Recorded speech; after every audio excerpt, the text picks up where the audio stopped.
For almost a decade, John Disney has been a constant presence at Connah's Quay Nomads. He has lifted every domestic trophy available with the club as a player, and now he is leading them forward in his own revolution. In May 2025, Disney was appointed manager of the Nomads, becoming the youngest Cymru Premier boss this decade at just 33 years old. After missing out on European qualification in his final season as a player, he's now beginning his own rebuild with a return to Europe firmly in mind. As he heads into his 10th year at the club, the Nomads sit comfortably inside the top six with renewed belief and ambition. To reflect on his incredible journey, I sat down with Disney to look back on the moments that defined the last 10 years. John, 10 years at Connah's Quay Nomads. What a journey it's been. Here I've got 10 photos, some of the best memories from those years. Let's get right into it. Good.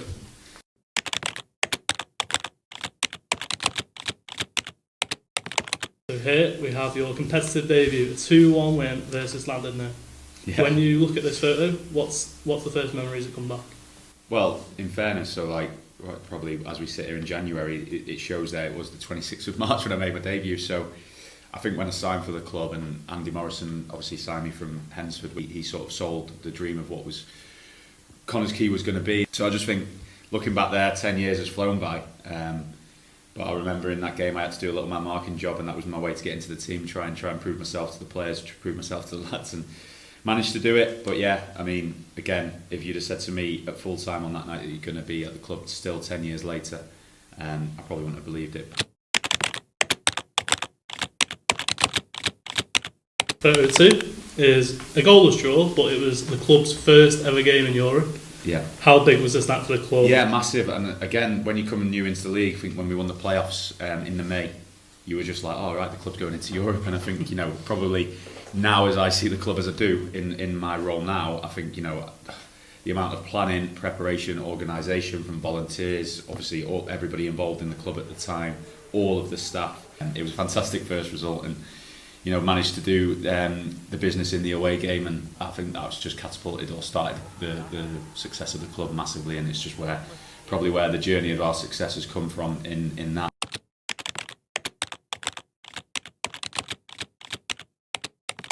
Probably one of the club's greatest ever results. Yeah. Obviously, it was a late defeat in the first leg, which was probably heartbreaking. So in the 1 week you had to prepare, how mentally challenging was it to have the mindset, the belief that you could actually overturn this against one of the Scottish giants?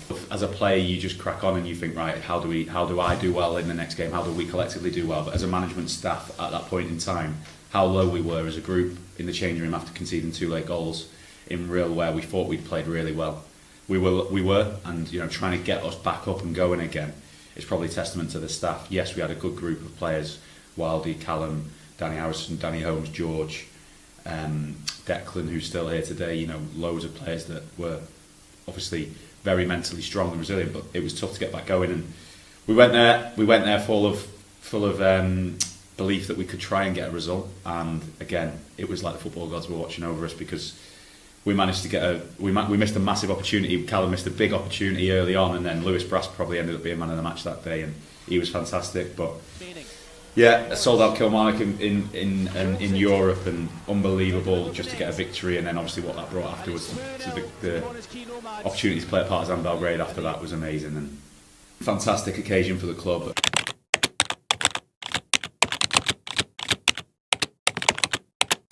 Yeah.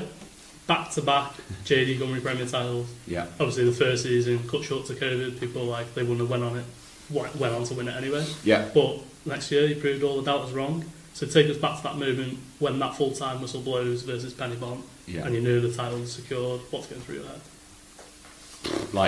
Well, it was my birthday actually. It's my birthday, the 15th of May. So yeah, that was a very good birthday. Again, just I think just pride with all of the players and all of the staff and all of the people that you spend a lot of time with. And I think from a club's perspective, when it was COVID and there was loads of things going on, we had a programme that we had to adhere to. The standards remained the same no matter what that looked like. The club was supportive from all of the players from a financial perspective, because it was a difficult time, and I think the club deserved us going back to back. The players definitely deserved going back to back. And again, when you start out your footballing journey, you want to be successful, you want to win titles, and to do it back to back with the group of lads that we had, to see George and Callum lift the trophy, like they fully deserved that from being leaders within our group. And yeah, it was an amazing day.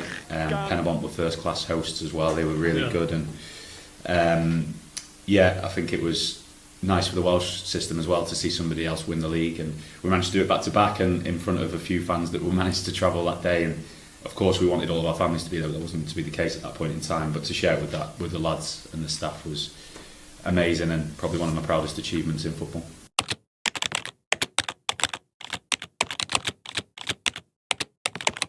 On the same day, here you are with Andy Morrison, celebrating that title. He's probably one of the most iconic figures at this football club. So what was it like to play under him during the 5-6 years? Every range of emotion you could possibly have, to be honest, which I think he would love to hear, because driven, hungry, passionate, honest, intense, detailed, unbelievable man, unbelievable footballing man, and somebody that, like I've said, with the characters that we had within the dressing room, there was one leader who everyone probably looked up to in the right possible way. Everybody wanted to impress him at every point in time, and I think that's not from the players, that's the staff, the volunteers, the opposition, the referees. He's just got such an aura and a presence. The way he sees things and the way he delivers things is unbelievable. And yeah, like I said, amazing, and probably caps off like I said, I played under him at 18 years of age. He did all my rehab when I broke my legs twice. He pushed me to the limits quite a lot of times in that part, but he did it for the right reasons, and heart of gold, and yeah, unbelievable moment there to share that with himself. I mean, looking back, how much of what you learned under Andy has carried into your own management style now? Yeah, but I think with everyone. I think managers that I played with, when I played for Ireland as a youth team player, I learnt loads there from different elements of technical perspectives. All the senior managers that I played with under. And from this club, Andy, Craig, Gibbo, Billy, everybody, you learn little snippets, and all of them have been great managers in their time there. But Andy, like I've said, I have got an affinity to him, and that relationship's stronger than just from when I've played under him here. So learned loads of things, and ultimately, like he always says to me, and I always say to myself, I've got to do it in the way that I see fit, because when my head hits the pillow at the end of the night, then it's got to be me who's done it. It's not Andy Morrison that's delivering the message, it's me. And it's not Neil Gibson or Craig Harrison or Billy Painter, it's me, and you've got to go away and do it your own way.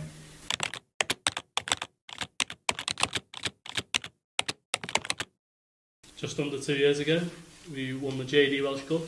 You were captain that day, obviously, but chose to lift the trophy alongside Mike Wilde. What went into that decision? Just probably all the pictures, other than the first one, I would say.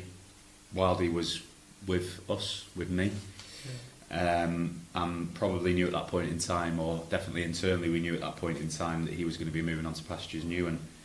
And George Horan was an unbelievable captain, the best captain this club's ever had and ever will have. He managed to lift all of those trophies. That was an occasion for a different captain, a different leader, but Wildie was a massive part of that, and I thought that at that point in time it was a nice thing to do and a nice touch. And in fairness, Lee Jones, the assistant at the time, was like, grab Wildie as well, so I can't take all of the credit, but this club's all about everyone. It's not about an individual, it's about everybody involved, and Wildie had an unbelievable career here.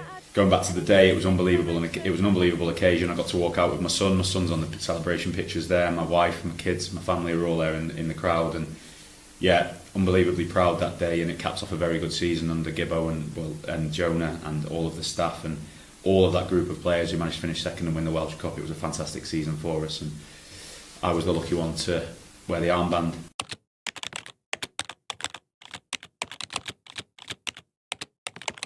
Fast forward almost exactly a year, the Welsh Cup final again. This one, a tough one to take for many reasons personally yourself. Yeah. How difficult was it processing defeat while also knowing it marked the end of your playing chapter at the club? Yeah, really difficult. That's one of my favourite pictures, that, because obviously it's got my son on my shoulders, my wife is in the background, little sister's there, and my uncle as well. So again, like I say, I mean, you play football personally to try and compete, to try and do as well as you possibly can, but you've got a family behind it, and the weeks leading up to that were very, very tough, obviously with the departure of a manager and understanding what we were going to look to do moving forward. And I've played football since I was 6, 7 years of age, and ending that at 33 it's a long time playing football and a long time trying to compete and a long time dedicating your life to it. But your family have to be in and amongst that as well, and we can never lose sight of that. I think every player that has been at this club has got a family, and they're trying to make them proud as well. So lovely picture, and yeah, one that I cherish dearly. But as of today, that massively hurts me because I was at fault for both goals. So that's going to lead into my management journey this year, and I'm going to make sure, hopefully, that we try and get where we needed to be, because if we'd have won that game we would have got into Europe. So I do take massive accountability on that, and I will always do so. But to round off my playing career, one family there was a fantastic for me.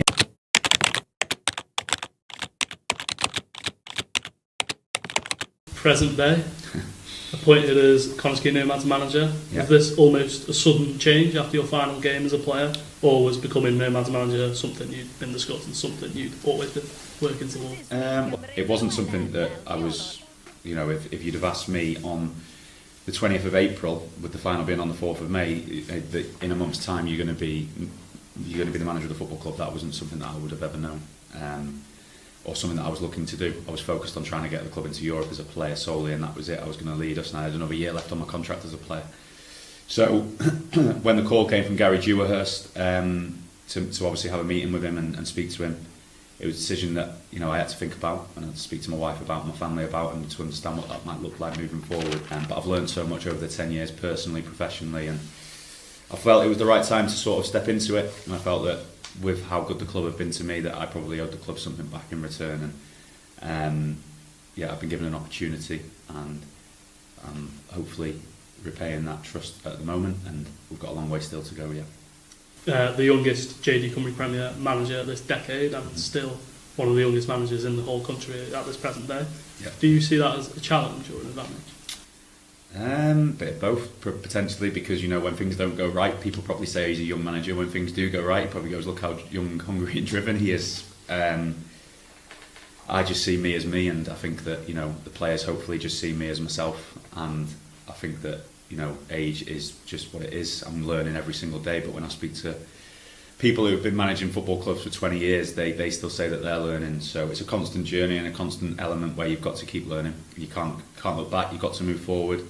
So any success that you have had previously, you're always looking to strive the next one. But I'm really enjoying it. I probably look a bit older now than I did when I first took the job. But I'm loving every minute of it. And then, like I say, long may it continue.